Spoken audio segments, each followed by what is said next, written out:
Information discussed in this podcast may be sensitive in nature to some listeners. Listener discretion is advised.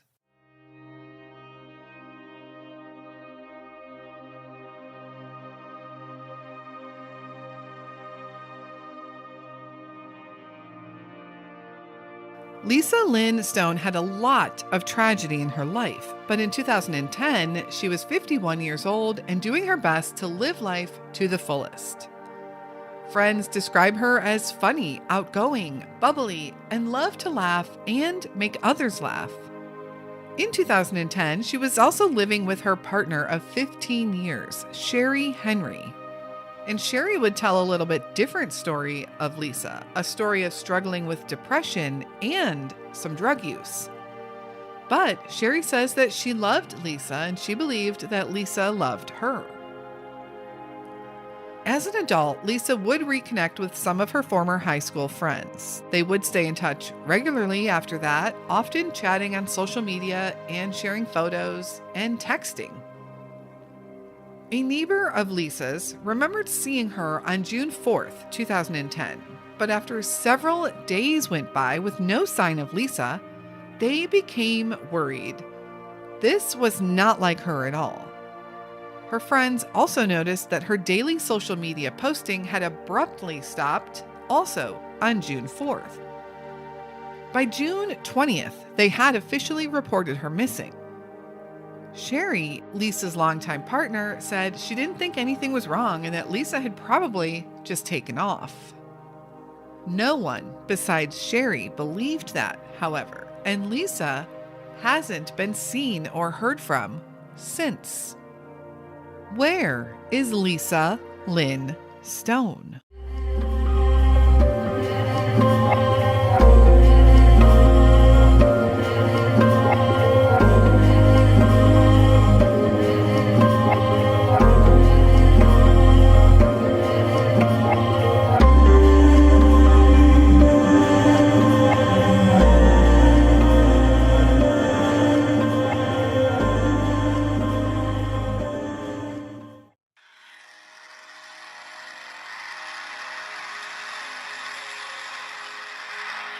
Some people would call us nosy. And we've had to be nosy because that's what has given us the drive to keep going. Lisa was there one day chatting me and emailing and calling us, and just the next day gone. Lisa was just very full of life, very energetic, bubbly person, just a lot of fun. She was instant friends with anybody, really, that she came in contact with. She found humor in everything. Lisa and I were the drill team together. She just vanished. No trace. I knew instantly something was wrong. For her to go missing even for one day is highly unusual and abnormal. We went out a lot on the weekends to the disco, snuck in sometimes. We were a little underage. She loved that. She loved to have a good time, and she loved to dance. Hello, and welcome back to the Where Are They podcast. If you are new here, I so appreciate you listening to these cases. We try to tell the stories of some of the lesser known, unsolved missing person cases out there. And with the thousands, tens of thousands active every day in the US and Canada alone, there are no shortage of stories to tell. And it still baffles me every day. How can so many people just disappear? Today's case, the story of Lisa Lynn Stone, is our third episode in our Pride Month series. Lisa's story was featured on 48 Hours several years ago, so her case received a little more media attention than our previous two cases that we recently covered. And most of that was due to the determination and tenacity of her three friends who have worked to keep her case in the media spotlight, at least to some degree. Although, to this day, 12 years after her disappearance, we still have no answers as to the whereabouts of Lisa Stone. So let's get into the story of Lisa Lynn Stone. Lisa was born in the Dallas, Texas area on September 3rd, 1958. She had two brothers and one sister, and overall a pretty close-knit family. Her dad was a police officer, and her mother was a stay-at-home mom. In high school, Lisa was beautiful, bubbly, and fun, participating on the drill team, which, of course, during that time in Texas was a pretty big deal. She was very likable and had a lot of friends. Lisa would go on to graduate from Mesquite High School. Mesquite is an eastern suburb of Dallas, Texas. She did suffer some sadness in her life, however, when she lost her sister to a car accident. And then her brother died from AIDS. In the 1990s, Lisa, who, like her brother, had come out as gay, went out for the night to a club. It was there she met Sherry. Sherry describes their relationship as happening almost immediately. They would become more serious throughout the years. And in 2005, after Lisa's father passed away, Sherry moved in. Take a listen to what Sherry had to say about Lisa on her 48 Hours interview. My name is Sherry Henry, and Lisa is my partner of 15 plus years. When I first met Lisa, I walked into the club. She was across the way, and our eyes met. She came over and started chatting with me, and we hit it off. Were you a couple almost immediately? Almost immediately. Were you in love with her? Very much. And was she in love with you? I would hope. Did you consider yourselves married? Yes. Earlier, Lisa had lost her mother to cancer, and she would live with her dad, who was a retired police officer, until he passed away in 2005, at which time Sherry would move in. Around the same time in life, Lisa lost her job in newspaper ad sales. Sherry claimed that all of that happening would be a turning point for Lisa. Lisa had inherited a sizable amount of money from her family, almost $300,000. Although it's unclear exactly what happened to it, most of that money would be gone by 2010. Some say that Sherry had actually spent it all, while Sherry claims that it was Lisa. Lisa had kept in close contact with her friend group from high school after reuniting with them at a class reunion. These women were her former drill team teammates, and they talked and texted regularly. Most of them were very active by now on Facebook, and they used that as a way to keep in touch as well. Lisa's friends knew she had some struggles. I mean, this woman had been through a lot, losing many family members, some in tragic and sad ways. Leading up to 2010, they also knew that Lisa had begun to have some financial struggles. In fact, at one point, when she told them she was broke, they loaned her some money. In early 2010, one of those friends went to lunch with Lisa. This friend says that Lisa had expressed to her that her relationship with Sherry wasn't going great. And her friend actually urged her to leave, but Lisa wouldn't listen. So at this time in 2010, Lisa and Sherry were living in a home owned by Lisa, a home that Lisa had inherited from her family in Dallas, Texas. Lisa posted daily on Facebook, so most of her friends knew her struggles as she was very open about it in her posts. But no one knows exactly what was going on behind closed doors in their home. Well, no one except Lisa and Sherry. But two very different stories of Lisa would soon emerge. The disappearance.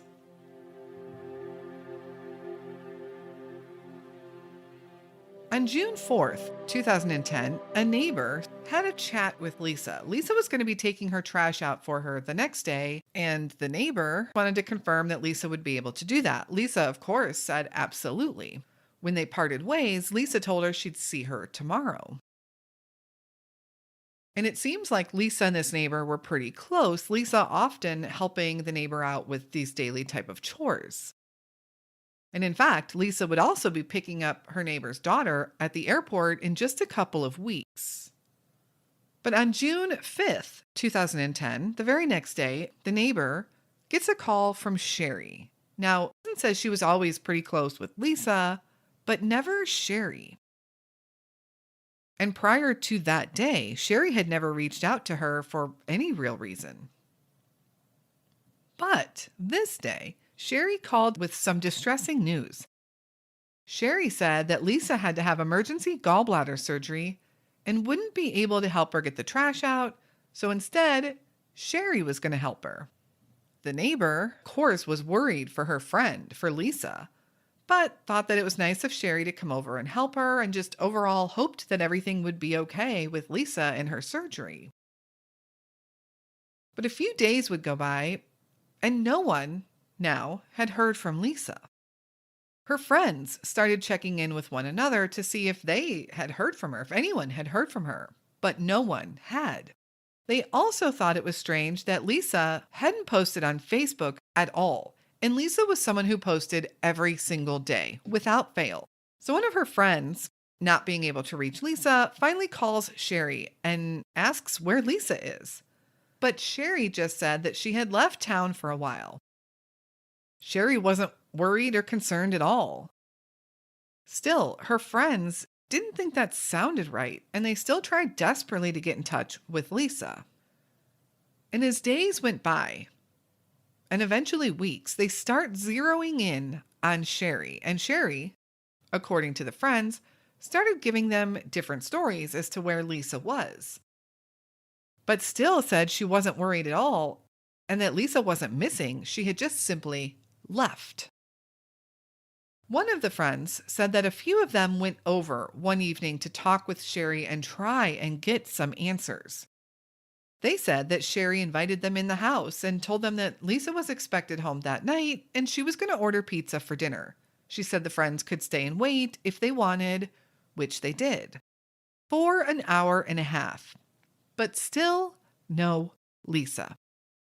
Sherry, however, says that that story is a complete lie, that no one ever came into her house at all. There was no talk of ordering pizza or Lisa coming home that night, that none of that ever happened. On June 20th, the neighbor finally makes a missing persons report on Lisa Stone. Law enforcement came out and took the call and spoke to Sherry as well. But within 5 days, they closed the case, believing that Lisa just likely took off on her own. There was no signs of foul play or a crime being committed. And Sherry, her partner, her roommate, her friend, said there was nothing to worry about, that Lisa had just left. On June 29th, the police get a call asking them to do a welfare check on Lisa. When they arrived at the home that day, Sherry told this officer that Lisa was away at a funeral. Lisa's friends decided they needed to start investigating for themselves to find their friend. Law enforcement wasn't taking it seriously, but they knew in their hearts that something was very, very wrong. A few days later, on July 2nd, one of the friends decided to drive over to Sherry and Lisa's house one evening and confront Sherry, make Sherry talk to her. But en route, she happened to see Sherry driving Lisa's car while sitting at a red light, and she decided to follow her. Sherry would drive just down the street to a nearby 7-Eleven convenience store and pulled up to the dumpster area. The friend parked at a gas pump and tried to watch her discreetly. She says that she saw Sherry toss in what looked like some baskets and a small suitcase. And after Sherry drove away, the friend went to the dumpster and pulled the suitcase out, and what she found inside made her heart stop.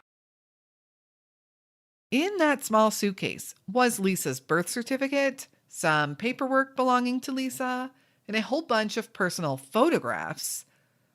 Even Lisa's brother's death certificate, all being thrown in the trash. The friends decided to take this information to law enforcement and demand answers. Meanwhile, Susan, Lisa and Sherry's neighbor, also began to have her suspicions too. She recalled some odd things happening around the time Lisa vanished. Of course, the first being that strange story about Lisa's gallbladder surgery. Susan says that she also went inside their home at one point and said that the house itself was pretty messy, but the bathroom was spotless and very thoroughly cleaned from top to bottom. She also noticed that Sherry's hands were red and raw, perhaps from using intense cleaning products such as bleach.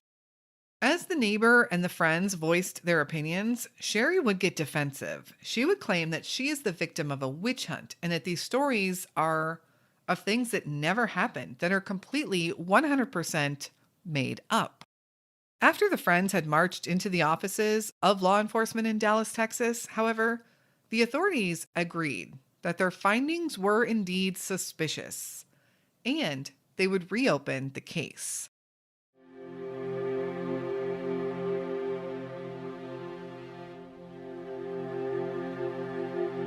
The search. The search for Lisa would take some twists and turns along the way, quite a bit, actually, just like the process of reporting her missing was. First, authorities do go to the home of Sherry and Lisa to question Sherry. They specifically ask her why she never reported Lisa missing herself. And Sherry replied that, well, she just simply doesn't think Lisa is missing. She thinks Lisa left on her own accord. But investigators point out that Lisa left behind her car and her purse. And they also mention the suitcase full of items that she was seen throwing away. But again, Sherry said that that story was completely false, totally made up. She believed that the friends might have broken and stole the items out of her house. She would also say that what a lot of people didn't know about Lisa was that she had been struggling really bad. She had run out of money, she was severely depressed, and according to Sherry, she had recently started doing cocaine. Her friends can believe the running out of money part. After all, Lisa had told them that herself, and they could also believe that she was depressed. That was also something that Lisa had been open with them about. Lisa was an open book, especially on her Facebook page. But cocaine? That just didn't make any sense to them. But unfortunately, the search at the home turned up no evidence of where Lisa might have gone. But what is interesting is that after they did visit the home, authorities called animal control, who would end up removing 26 cats and 2 dogs from the home, citing unsanitary conditions. Although reports on the actual number of cats removed does vary, all of the reports have that number in the 20s. Sherry said those pets were Lisa's. Lisa's friends again say that Lisa was a huge animal lover. Her pets are what got her through the day on most occasions. They don't believe she would have ever left them. Another strange incident would come up shortly after the home search when Sherry was spotted running back by a creek behind their house in a wooded area. She was completely disheveled looking, she was covered in mud, and she was on the run. Later, when questioned by authorities if that was her, she admitted that it was. So everyone immediately wondered, what was she up to back by that creek? Why was she acting like that? And why was she covered in mud? They would end up searching that entire wooded area in the creek. And Sherry said that she was running because she feared for her life. She said she had seen people going up near her house.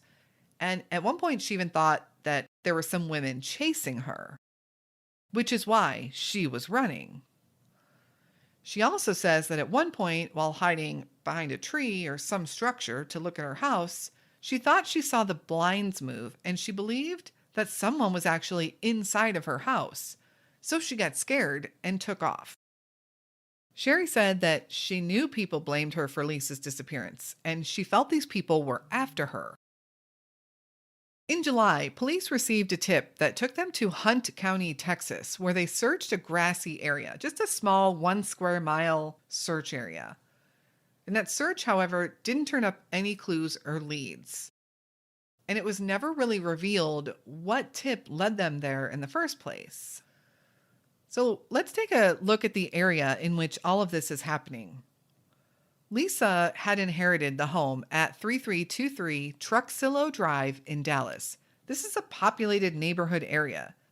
But the interesting thing about her home in particular was the extra tall privacy fence that surrounded the home, keeping everything behind it completely out of view. The area of Truxillo Drive, this neighborhood, is nearby two lakes. White Rock Lake is 4 miles to the west of the home, and Lake Ray Hubbard, a larger lake, sits 8 miles to the east. And of course, the surrounding areas near those lakes shows a lot of parkland and woods as well. The area they searched in Hunt County, Texas, specifically was in the town of Greenville, about 45 miles from the home on Truxillo. They never did elaborate as to what had led them to search that area, and nothing of any consequence, of course, was found. Meanwhile, Sherry maintains her innocence and claims that Lisa was struggling more than people know, both with her mental health and her drug use. Sherry thinks that she has been the victim, a victim of a witch hunt on her, and has spoken out to her innocence. But Sherry says there's nothing to piece together. Did you file a missing persons report? No, I did not. Was there ever a time when you thought, as her life partner, that you should file a missing persons report? No, at the time, prior to me leaving Dallas, Lisa Stone is not missing.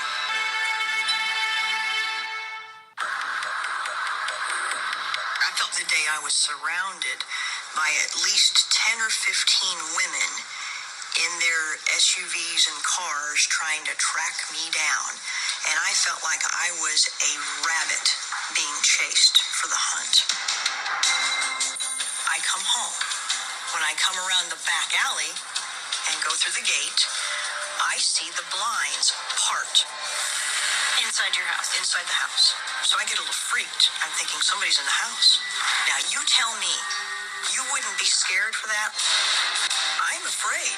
I went around through the woods off of that creek area.